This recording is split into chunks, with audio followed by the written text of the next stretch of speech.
Once I've put my own fabrics into the sketchbook, I want to try them out.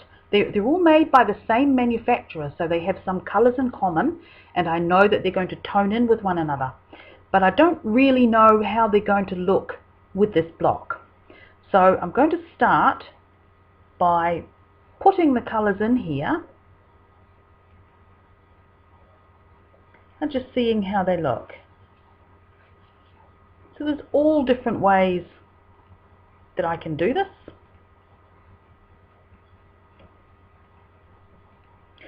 And with your block, I want you to spend a little bit of time playing with either some fabric out of the sketchbook, or some, perhaps if you have some other pictures of fabric that you've imported yourself, putting them in here so you can see what they look like.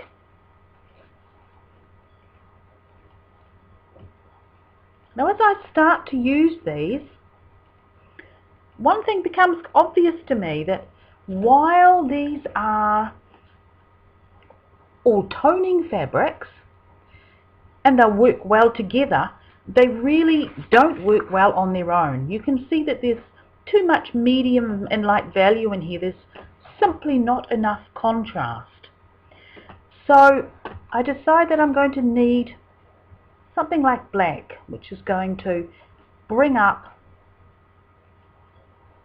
see how that's adding a considerable amount of contrast.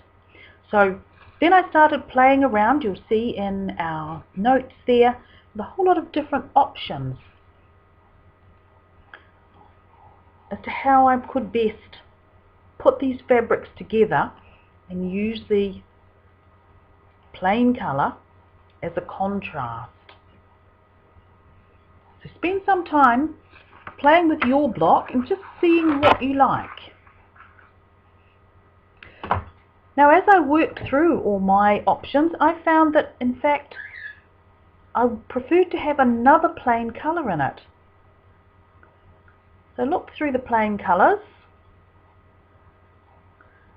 decided that perhaps it needed quite a dark turquoise that would tone in with the patterned fabric.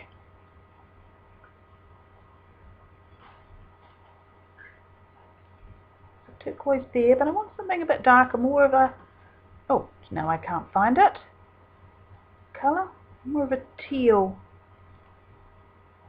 colour.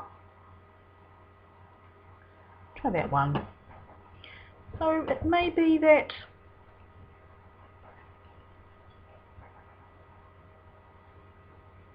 I need to do something with these.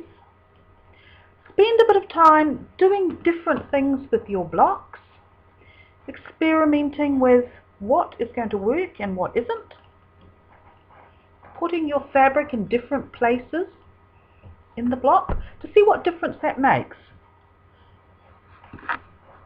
So we can completely change how our block looks just by repositioning all our fabric. So spend a bit of time working on that, and then the next thing we're going to do is put our block, whichever block that we've decided is the best of what we've worked with, put it on a work table, and we're now going to start laying it out to see how it's going to look as a quilt.